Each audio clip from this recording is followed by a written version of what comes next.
Welcome to my Christmas stories. Tonight, we will be reading A Christmas Star. Woohoo!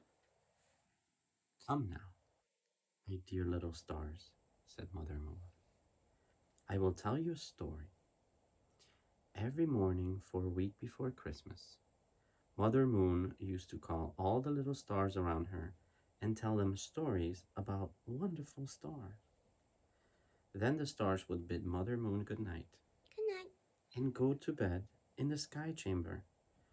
For the stars' bedtime is when people down on earth are beginning to waken and see that it is morning.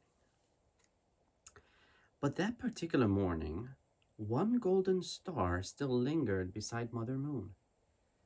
What is the matter, my little star? Asked Mother Moon. Oh, Mother Moon, said the golden star, I am so sad. I wish I could shine for someone's heart like that star of wonder that you tell us about. Why aren't you happy up here in the sky country? Asked Mother Moon. Yes, said the star. But tonight it seems as if I must find some heart to shine for. Then, if that's so, said Mother Moon, the time has come, my little star, for you to go through the Wonder Hall. The Wonder Hall? What is that? Asked the star. Rising, Mother Moon took the little star by the hand and led it to a door that it had never seen before. Mother Moon opened the door, and there was a long, dark hall. At the far end shone a little speck of light. What is this? Asked the star. It is the Wonder Hall, and it is through this that you must go to find the heart where you belong, said Mother Moon. So the little star stepped into the Wonder Hall, and the door of the sky house closed behind it. The next thing the star knew, it was hanging in a toy shop with a whole row of other stars, which were blue and red and silver. The little star itself was gold.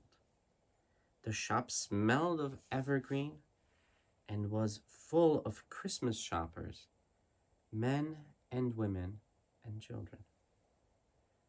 But of them all, the star looked at no one but a little boy standing in front of the counter. For as soon as the star saw this child, it knew that he was the one to whom it belonged. The little boy was standing beside a sweet-faced woman, and he was not looking at anything in particular. The star shook and trembled on the string that held it, because he was afraid the child would not see it. The lady had a number of toys on the counter before her, and she was saying, Now I think we have presents for everyone. That's the doll for Lou, and the game for Ned, and the music box for May, and then the rocking horse and the sled. Suddenly, the little boy caught her by the arm. Oh, mother, he said. He had just seen the star. Well, what is it, darling? Asked the lady.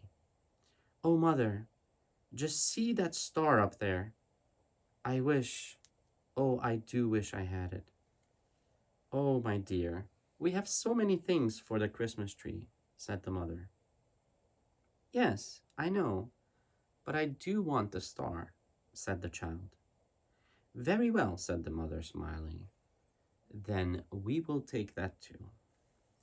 So the star was taken down from where it hung and wrapped up in a piece of paper, and all the while it thrilled with joy, for now it belonged to the little boy. It was not until the afternoon before Christmas, when the tree was being decorated, that the golden star was unwrapped and taken out from the paper. Here's something else, said the sweet-faced lady. We must hang this on the tree. Oh, yes, said someone else who was helping to decorate the tree. We will hang it here on the very top. So the little star hung on the highest branch of the Christmas tree. That evening, all the candles were lit on the Christmas tree. The gold and silver balls, the fairies, and the glass fruits shone and twinkled in the light, and high above them all shone the golden star. At 7 o'clock, the folding doors of the room where the Christmas tree stood were thrown open, and the crowd of children came trooping in. They laughed and shouted, and all talked together. And after a while, there was music, and then presents were taken from the tree and given to all of them. The star has never been so happy in all its life, for the little boy was there. The little boy stood apart from the other children, looking up at the star with his hands clasped behind him. At last it was all over. The lights were put out, the children went home, and the house grew still. Oh. Then the ornaments on the tree began to talk among themselves. So that is all over, said a silver ball. Yes, said a glass bunch of grapes. The best of it is over. Of course, people will come to look at us for several days yet, but it won't be like this evening. And then I suppose we'll be laid away for another year, said a paper fairy. Really, it seems hardly worthwhile. Such a few days out of the year, and then to be shut up in the dark box again. The bunch of grapes was wrong in saying that people would come to look at the Christmas tree the next few days, for it stood neglected and nobody came near it. Everybody in the house went about very quietly, with anxious faces, for the little boy was ill. Oh. At last, one evening, a nurse came into the room and took the golden star. She carried it out into the hall and upstairs to a room where the little boy lay. The sweet-faced lady was sitting by the bed, and as the nurse came in, she held out her hand for the star. Is this what you wanted, my darling? She asked, bending over the little boy. The child nodded and held out his hand for the star, and as he clasped it, a wonderful, shining smile came over his face. Then he fell asleep, holding the star tightly in one hand. Thank goodness, said the nurse. I was worried for a while, but I'm sure now that he'll be fit and well again in no time. And it was so. As long as the boy lived, he put the star on the very top of his Christmas tree. And for the rest of the year, the golden star twinkled and spun on a string in the window, where it could look out at the great sky country.